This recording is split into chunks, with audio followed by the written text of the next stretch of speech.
Hi, I'm Glenn Simpson, and I've collected comics for over 40 years, and I'm showing off my collection one box at a time. Today we're looking at box number 41. We're going to start off with some Chronos. We're going to do a lot of Civil War related stuff, some Cloak and Dagger. Let's see, some comics this, comics that. And we're going to finish up with some Constantine. So I'm really glad you're here. Thanks so much. Please like and comment and subscribe. And if you'd like to see something that's inside one of these packs, or if you'd like to see an entire series without skipping any, be sure to comment and I'll do that video. So thanks very much, and let's get going with box 41. All right, so we're starting this box with Chronos, a little-known hero character from DC. Kind of came and went. He was a revitalization of a Atom villain he took on the same name. He had his issue 1 here, and there's his issue 8. He was traveling through the time stream and solving problems, and kind of a Doctor Who-ish kind of guy. Maybe a little sleazier. And he has his issue 9 right here. And then where he deals with, hey, Destiny of the Endless. And then his series ended with issue 11 right there. Time out. And like so many series in DC series at the time, he had a 1 million issue, which of course, since he's a time traveler, it's just him. He's not, instead of it being a future version of the characters, he just is traveling through that time frame. So that's Chronos. Then we've got Cinder and Ashe, which is actually not a superhero thing. I don't know. This may be the first non-superhero thing I've thrown out there. And it's a tale of a guy who was in Vietnam. He rescues a little girl, and then she grows up, and they become private investigators. And it's a mature readers kind of thing, so keep that in mind. But it's a really good series. And it only lasted 4 issues, with artwork by Jose Luis Garcia Lopez, right there. Let's see, Citizen V and the V Battalion. So Citizen V from the Thunderbolts series in a 3-part dedicated series right there. And that went through issue 3. There were lots of other World War II era heroes and that were still around. So lots of gray hairs that are people that had various reasons for still being around. There was a sequel to that, Citizen V and the V Battalion, The Everlasting, right there, issue 1. And that ran through issue 4. We get to one of the bigger events at Marvel, which was of course Civil War. The heroes disagree about whether heroes should be registered or not, and hero versus hero action. Lots of things happen coming out of that. Got and that rolls through issue 6 of that series is in that pack. And looking ahead, and I think I got something out of order here. Let's see. Yeah, let's look at Civil War 7. This being the big culmination of the whole series right there. I think these are not strictly alphabetical, because I was trying to keep the 3 different Civil War series to get each one together. So this is Civil War Frontline. I don't remember if I've got all of these. I've been getting these as back issues, but this was kind of a set of reporters and the whole event from their point of view. And Marvel does that for 2 or 3 of their events. Those reporters are commenting on, how it's going. So from their point of view. So that's Civil War Frontline number 1 right there. Civil War Frontline number 6. Of course, this the Civil War series comes from where the New Warriors were stopping a villain, and he kills a bunch of people, and it's seen as negligence on the part of the heroes, and so that's why the registration gets becomes into being. So that's issue 6, and Speedball was one of the new warriors at the time. In fact, I think he's the only one that survived at the time, we thought. Now we'll find out later more of them survived than we, because it's comic. But that was the story at the time. Issue 7 of Civil War Frontline. I got the silver cover. That's pretty neat. Right there. Who is that? Speedball got hurt, I believe. And then this goes through issue 11. Can't remember if this is the last issue of the series or if it's just the last issue I've got, but it's the last issue I've got. Right there of Civil War Frontline. We've got a one-shot Civil War opening shot sketchbook. Just kind of a special little sketchbook issue of promoting the Civil War series. Got Civil War, The Confession. They had a lot of these. The Civil War, the this, and Civil War, the that. I think this one had something to do with Captain America's death, which is another thing that happens in Civil War. This Civil War right there. Of course, he gets better. We have Civil War: The Initiative. So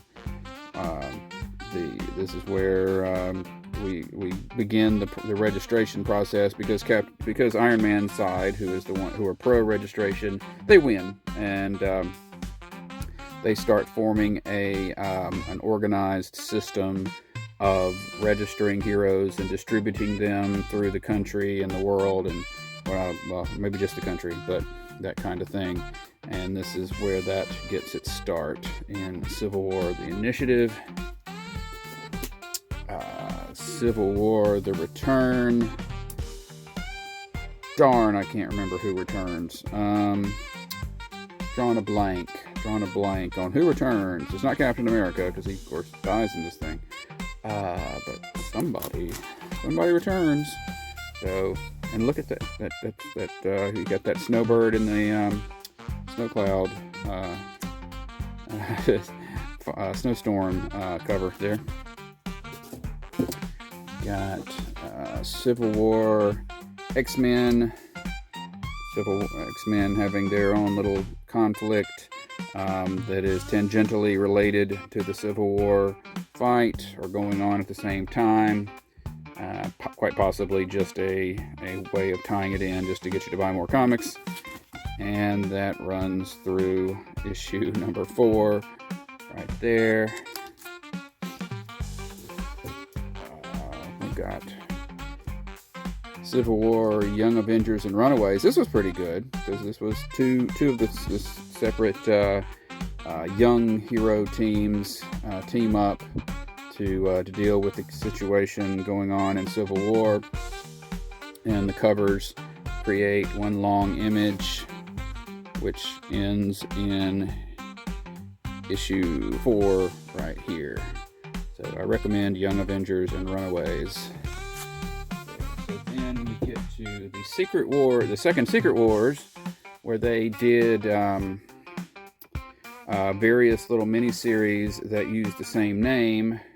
So this is the second Civil War series, but it's not Civil War 2, just to make things confusing.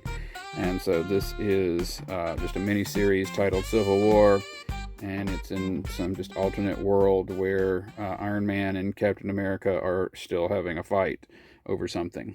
So that's issue 1. And we go through issue 5 on that. And we go to the actual Civil War 2. That's issue 0. So the Inhuman, there's an Inhuman with the ability to see the future. Captain Marvel wants to preemptively put people in jail for things that they were going to do in the future. Iron Man doesn't want to put people in jail for things that they haven't done yet. And people choose sides. Deaths occur. And then within a few months after it's over, everybody kind of gets over it, and we never think about it again. So Civil War 2, number 0 there. Civil War 2, number 1, right there. And that runs through issue 4. Lots of heroes. Got Rocket. The outer space heroes, for some reason, are involved in this. Civil War 2, number 5. More yeah. Right there. And it runs through Civil War number 8 with a helmet getting knocked off. There you go. It's issue 8. And during all of this, Spider-Man has a particularly singular adventure. So Civil War 2, Amazing Spider-Man, number 1, right there. And that runs through issue 4. He's fighting that sound-based guy that he had fought for the first time back in Untold Tales of Spider-Man, I believe it was. So if you're familiar with that, that guy's back. There you go. And we have Civil War, The Oath. It's Civil War 2, The Oath, in which somebody takes an oath. I don't remember what's going on there. Civil War 2, Choosing Sides. These were typically, I believe, little short stories. Like this, I think there was a Nick Fury story that was running through all of them, and then backups. And it was just how the various heroes were deciding which side they were going to be on. That ran through issue 6. If you're a White Fox fan, the Korean character, you might want to look into that. Jessica Jones, right there in issue 6. I distinctly remember, okay, so Hercules had his own book. Hercules' book did not sell well. So they would just take whatever story they were going to tell anyway, and they would just find a way to tie it into an event like Civil War 2, and then just tell the story they were going to tell, and people would buy it because, oh, it's part of the crossover. It was just, I don't believe they wrote it with the event in mind. I think it was just whatever, what they were going to tell anyway. It was just a way to get people to buy it. So that's issue 1, and that runs through issue 4. Hercules. Then we go to a series that I don't have all of. We've got Civil War Kingpin. I don't know how I missed this the first time. I think I was just like, well, it's just a Kingpin. Why would I want to? That doesn't sound very exciting. But Civil War 2 Kingpin 1, Civil War Kingpin 2. So I'm working on, I think I just need number 3 on that. And Civil War 2 Ulysses. That was the name of the Inhuman with the ability to see the future. So this is kind of from his perspective how all this whole thing's going. He's just a guy. He's just a kid who woke up one day and had the power to see the future. And all these people start crowding him and wanting him to do this and wanting him to do that and telling him he's lying and all that kind of thing. So that's issue 1, and that runs through issue 3. This is, of course, Karnak on Reddit. the most popular question when looking at like a piece of art and it's got all of the Marvel superheroes on it. Somebody will have Karnak circled and say, who is this? Like, people just do not know who Karnak is. That's Karnak. There you go. And then Civil War 2, X-Men 1. The X-Men apparently at odds over the whole Civil War thing. Right there. That's issue 1. That runs through issue 4. There. So all that Civil War is over. So next we have ClanDestine. It's a group of English superheroes that are all in a family. And so they're a clan. And their last name is Destine. So they're the ClanDestine. And they live in secret, but the two younger siblings really want to get out there and become regular superheroes. Artwork by Alan Davis. So if you're a big Excalibur fan, you might want to look into ClanDestine, or a Captain Britain fan. So this is issue 1, and it runs through issue 6 here. The kid gets this chance to hang out with all of the big heroes. And then we have issue 7 there. Getting on the wrong side of Spider-Man. And the series runs through issue 12 with some baddies. Got MODOK and Captain Britain. Making sure that wasn't a die cut. It's not. And some things like that. Just a really cool, kind of cool series. And then we have the return of ClanDestine here in this mini-series that came along a few years later. Still written by Alan Davis and drawn by Alan Davis, although I think there came a point when there was some disagreement because... No, I take that back. Maybe I'm thinking of something else. There was... we started seeing some different artwork inside, but... or maybe he just fell behind and somebody else was doing the art. Anyway, kind of cool. This guy was kind of like the Creeper. And also very similar to Eternals, generational kind of thing. So I recommend ClanDestine if you're just a superhero fan. So then we've got a pack of classic Star Wars. This series, if I remember correctly, and make sure I say it right. So this is individual comics. So this reprints the newspaper strips that came out around the time of the original movie. So each is their individual numbers. So that's issue 1, and and I've got that through. I don't know if this is all of them. What is that? Issue 7, maybe 6, 7. So that's what that is. Got that for you Star Wars fans. Then we've got more of that, but this time in a trade paperback format.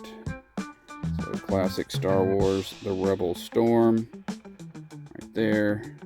I get this mixed up with there are trade paperbacks of the Marvel series, but those are filed under Star Wars. So I think the classic Star Wars that I have is mostly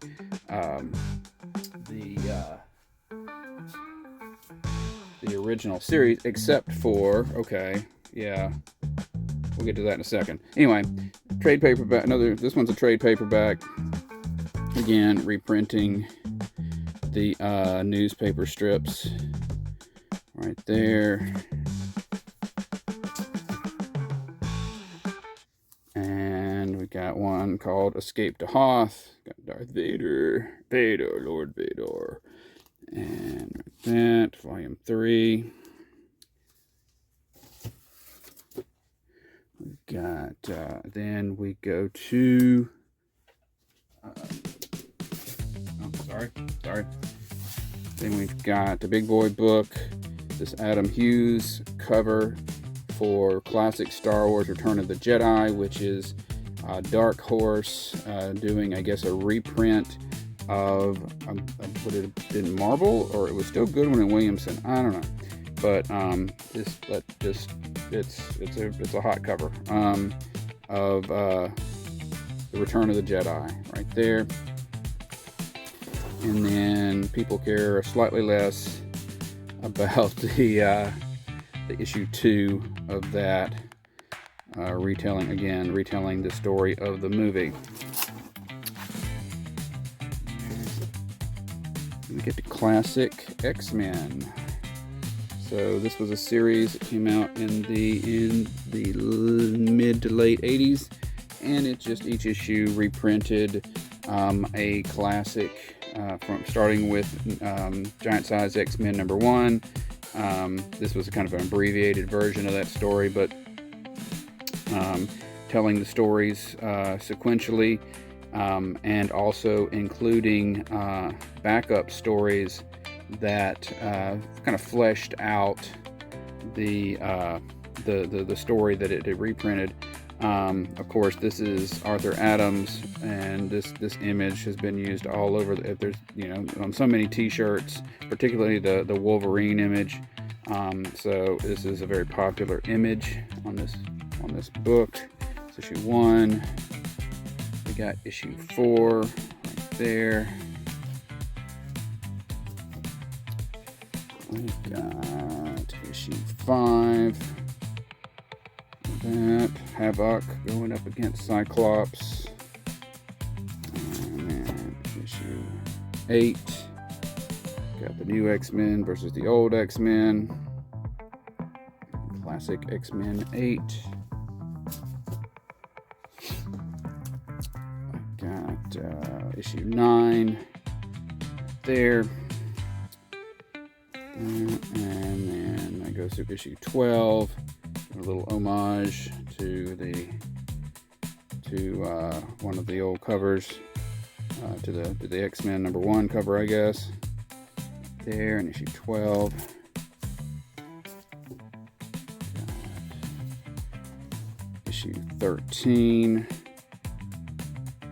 with Phoenix going up against Firelord, who is a herald of Galactus after Silver Surfer. And go to 16, Wolverine encountering Vindicator from his former Canadian super team, Alpha Flight. Then we lose Arthur Adams, unfortunately. Well, no, not all the time. No, not yet. Wait, yes. Well, we lost him for this one.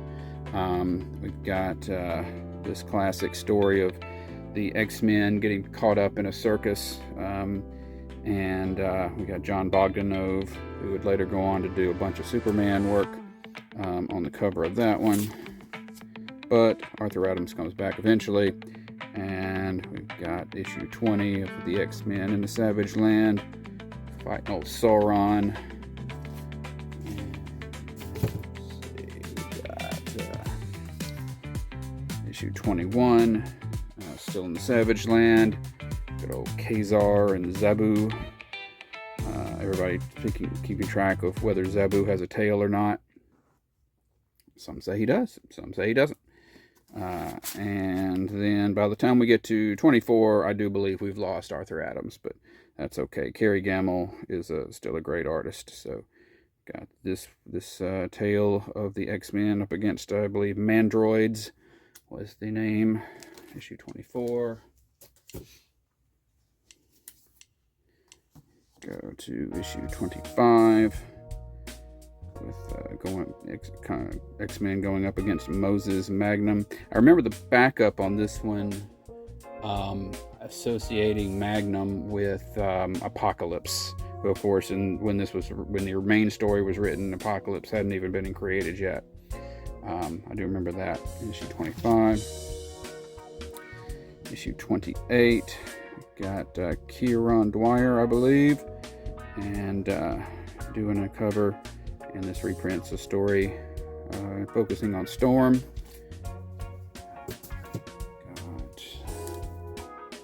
Another Kieran Dwyer cover with Arcade right there. And another time when he has captured the X-Men in the story inside. Issue 32, we bring classic Legion of Superheroes artist Steve Lytle on to do covers. Got the team, I think this is when they were going up against Proteus.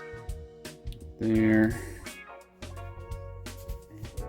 And then, hey, I'm right, because issue 33, another Steve Lytle in the power of Proteus. So that's classic X-Men number 33. Then we get to classic X-Men number 36. We're in the Dark Phoenix saga being reprinted here. There. I think we're at a point now where I actually do have the original X-Men issues, but I just still kept going with the classic X-Men. Issue 37, classic X-Men Phoenix up against probably a reprint of the first or second appearance of the White Queen. Issue 40, Phoenix turning into Dark Phoenix and zapping Mastermind back for his role in kind of hypnotizing her into becoming a member of the Hellfire Club. And 41, got Dark Phoenix going up against no, I take that back. These are all still copies of issues that I don't have the originals of. But anyway, Dark Phoenix going up against the X-Men there. And issue 44 is where I left off, which was kind of, I think, the last issue of classic X-Men before the issue where I started buying the originals. So classic X-Men, a great way to see those original issues without paying quite as much as the original issues will go for, although some of these can be expensive as well. So there you go, that's classic X-Men. Next we have Claws. So this is officially in the indicia Claws. The sequel will be Wolverine and the Black Cat, but the first series is just Claws, and it's the Black Cat and Wolverine teaming up. Joe Linsner doing art. Black Cat wearing a suit that we will never see her in again except for the sequel to this series. Right there, Marvel Knights. Little will they won't they with Wolverine and the Black Cat. Right there. Wow. Then we go to Cloak and Dagger. A pair of teenagers first showed up in Spectacular Spider-Man. She throws bolts of light that will override your nervous system. He teleports and he can envelop you in his cloak and kind of freak you out. And they are teenagers on the run and trying to track down drug dealers, since it was drug dealers that caused them to gain their powers in the first place.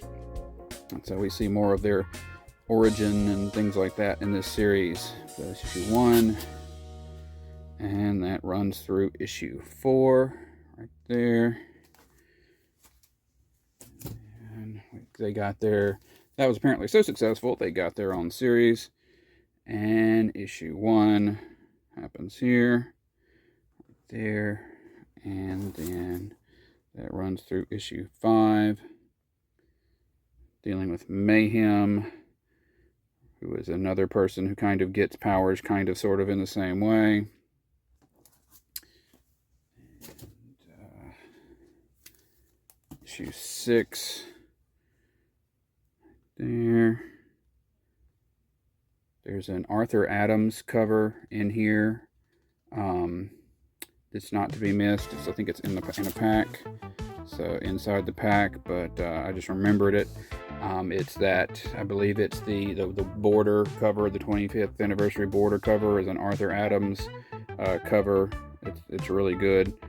But this is issue 11, which ends the series right there. They would go on to the revitalized Strange Tales book, where they would share the book with Doctor Strange, and then they would move on to Mutant Misadventures of Cloak and Dagger, because they decided to make them mutants, because that's a good way to boost sales. And then that was, I believe, the last time they had their own book of any length. But they did get a one-shot right there, Cloak and Dagger. Of course, they did get a TV series, which wasn't half bad. Not as high budget as one might want, but an interesting watch there. But that's a beautiful Mark Brooks Cloak and Dagger one-shot cover. So Peter Parker has had a lot of clones, and there was a mini series where a bunch of clones came back, created by the Jackal, and the formal title of the mini series is Clone Conspiracies, which is why it's here. So that's issue 1, and that runs through issue 5 right there. And then for some reason, sorry, just making sure nothing falls over here. They had another issue, Omega, after issue 5. So that wasn't really the end. This is really the end. Spider-Man up against the Rhino. So picked up this one day. Did I mention I like superheroes? This guy I'll tell you, I love blue and white as a color scheme. If I'm making a superhero, if you look at the Glenn Simpson's comics intro and with the picture of me, he's got that blue and white suit. That's because I love blue and white as a superhero costume. So here is another guy who I just basically picked up because he had a cool looking costume. I don't recall finding the story particularly interesting, but this is Cobalt Blue #1. Let's see, we've got a Marvel UK series called Codename Genetix, with some guest starring the X-Men, and guest starring Wolverine in this one. And so this is some UK superhero stuff, and that one ends in issue 4 with Wolverine and Kazar helping him out there. And this series from Vertigo, Codename Knockout, kind of a funny sexy funny series with about the spy, a daughter of a spy, and her parents, I believe, are in the high up in the 2 rival organizations, and she keeps getting pulled back and forth between them. But and she has this hilariously funny gay best friend, and it's just a lot of good stuff. So that's issue 0 of Codename Knockout. Lots of different big name artists doing covers.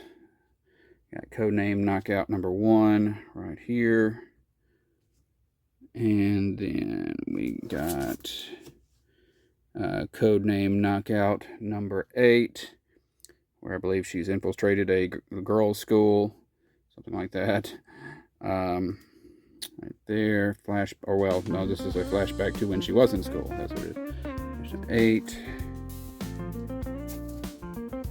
Some more sexy action in Codename Knockout #9. Right there, she's doing the Brokeback pose. And then issue 13, Amanda Connor doing interior art. There you go. Our still Vertigo series.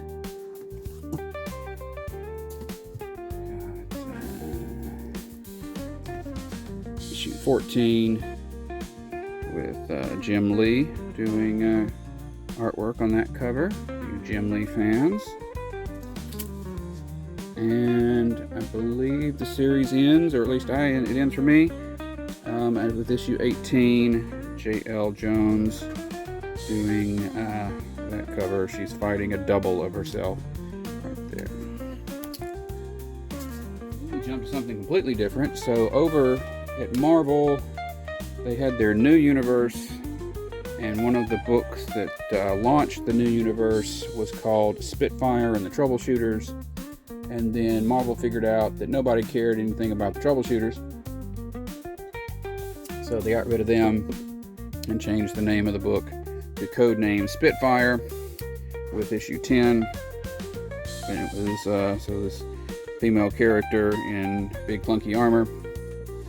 And by the time we get to issue 13, I think even the armor is gone, and she's kind of just a spy agent kind of person, and but even that didn't last, and so Codename Spitfire is the last issue, or 13 is the last issue of Codename Spitfire. As I catch them in dollar boxes, sometimes I'll get these, Image comics, and I got Codename Strike Force issue 2 here. I need to get issue 1. There's issue 3, the guy Anvil, I believe, riding the bomb down, Black Anvil, and Tempest, Bloodbow, Killraiser, Striker. Good stuff. If you like superheroes, just pure superhero stuff. Got issue 5 there. I guess I got to get the ones in between. Issue 7. There, and then I gave this a try. It didn't quite stay on my list, but from DC's Young Animal imprint they did for a while with, this guy was called Collapser, and he was a guy who had like a black hole in his chest, as it were, and that's issue 1. Issue 3. I don't remember it being terrible. I just it wasn't something I wanted to continue with. So that's Collapsers, number 1 through 3. Once upon a time, Colossus got a one-shot. This would have been during during the Excalibur years, and Colossus never having had his own series, but he did get this one shot right here. We get to, I believe, our first Impact Comics. So Impact was an imprint of DC Comics, and it was taking the characters who had been created by Archie for their Red Circle line, and it was just a whole another little superhero world, and they adapted them for this little world. And they were all Impact was all those characters. And so this one is the Comet, and he starts off with issue 1 right there, and he got issue 8 right there. Kid that wakes up and I think his parents are dead, and he figures out he has these super flying powers kind of thing. Issue 8. Issue 9 right there, just a beauty shot of the Comet for all you Comet fans. And issue 13. Oh, he finally remembers how he got to be the way he is in issue 13.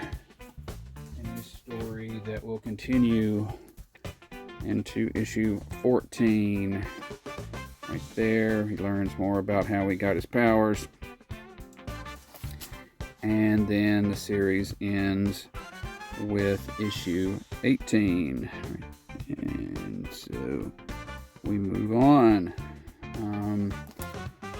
During that time, there was, and he had an annual that all of the annuals were parts of this EarthQuest storyline. So this was where all of those characters were kind of meeting for the first time.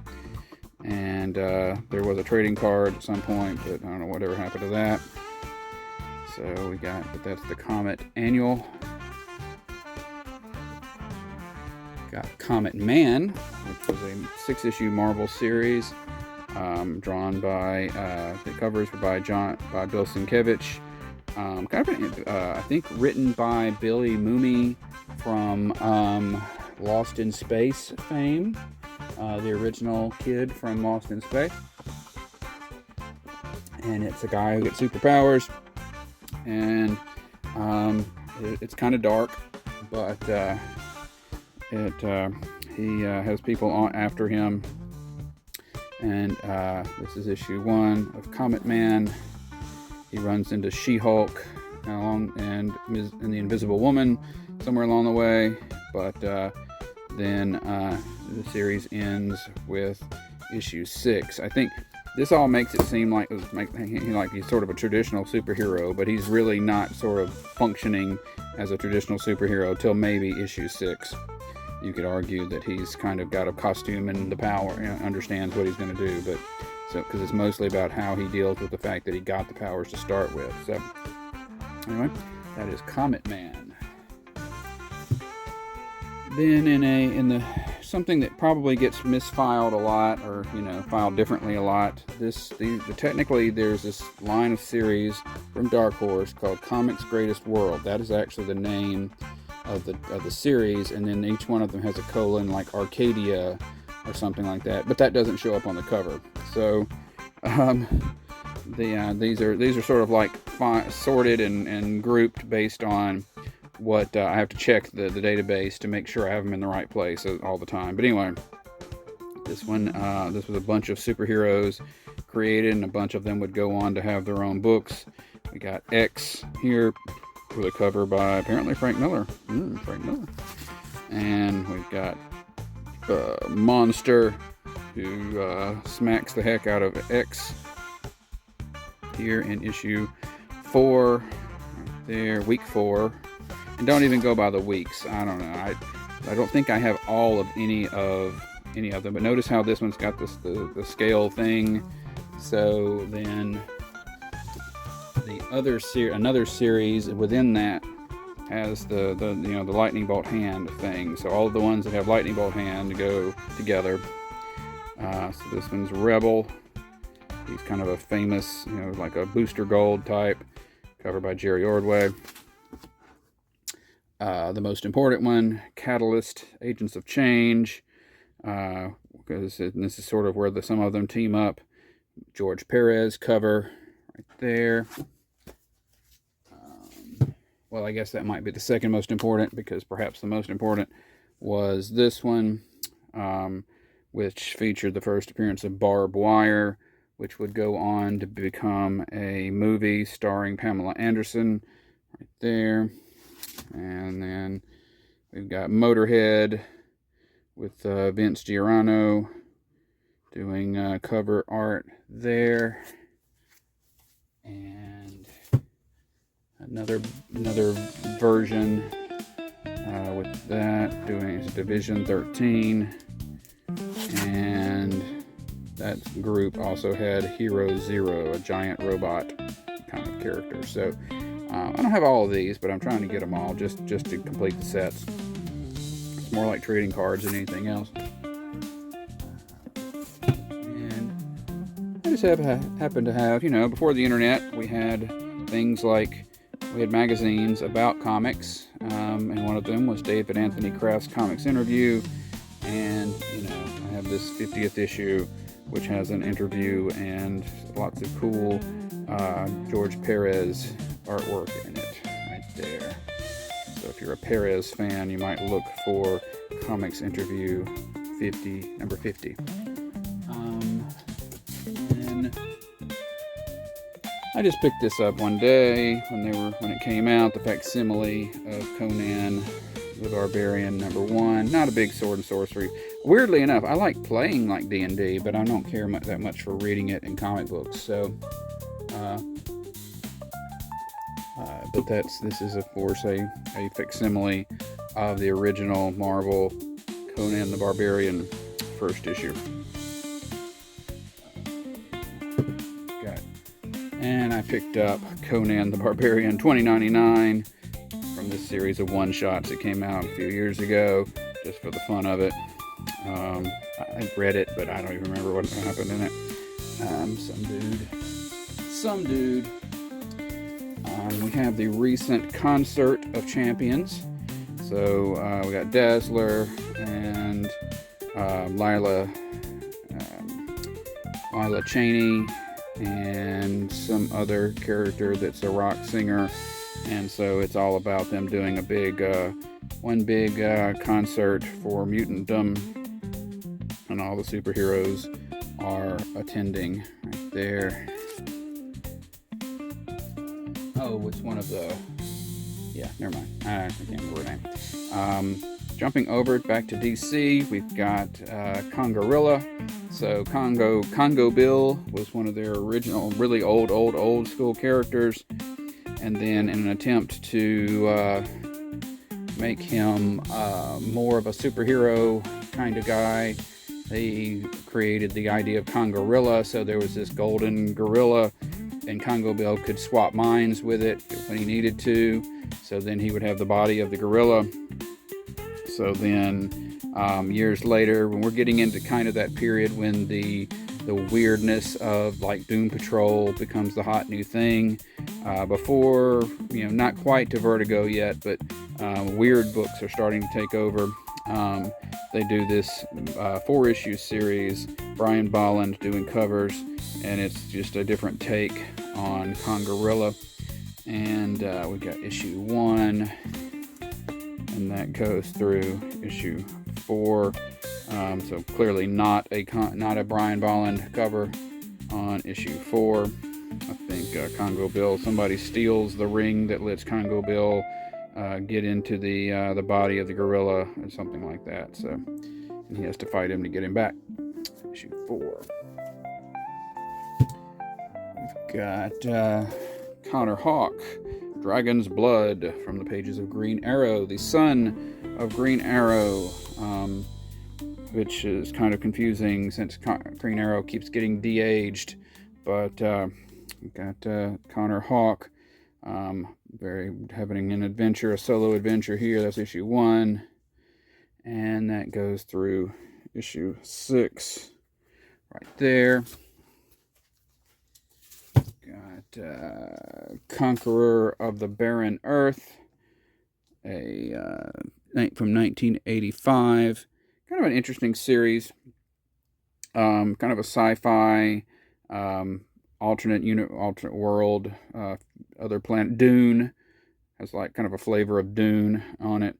And this woman is a slave, and she works her way up. Her planet gets taken over by aliens, and she plays the role and becomes befriends and becomes the lover or whatever of the head alien, and has to then decide what she's going to do, if she's really going to take him out when the time comes, or if she really loves him or whatever. So, interesting 4-part series. This had started as backups in the Warlord, or maybe Orion, Prince of Atlantis, in one of the other DC books. It was a backup for a while, and then it got its own 4-issue series to finish it out.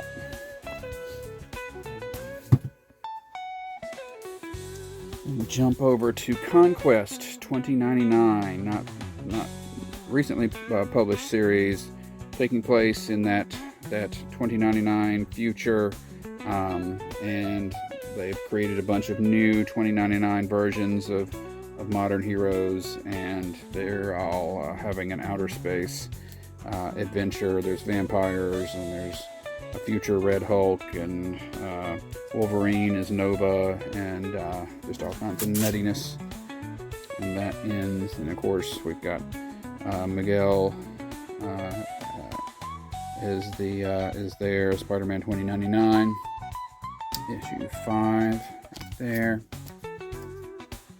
And then I'm not a huge Constantine Hellblazer fan, but I did get some of it. Got the new 52 series, so got issue 1 right there. I didn't even get all of the new 52 series through issue 8. New version of Sargon the Sorcerer, who's a famous DC hero from the past. This is a new version of that. 8. Then I got 9. Part of the Forever Evil, where the Earth 3 evil Justice League come, the crime syndicate, and he's tied up in that because he's in the Justice League Dark as well. And issue 12 right there, because he's trying to save Zatanna. And then I'm trying to remember which ones ahead of time. I don't remember ahead of time which ones I have. Issue 13, fighting the Spellbinder, hypnotic guy. Running through 16 right there. Cool. Then we got a big ass jump to 23. This might be the last issue. Kind of looks like it would be the last issue, right? Of that. I've got the rest of them on my want list to fill in that run. This issue 23. Being a DC New 52 series, it got a hologram thing. So we've got Constantine becoming Dr. Fate. And that kind of all got rebooted into Constantine, the Hellblazer. And that's issue 1. Riley Rossimo doing that art.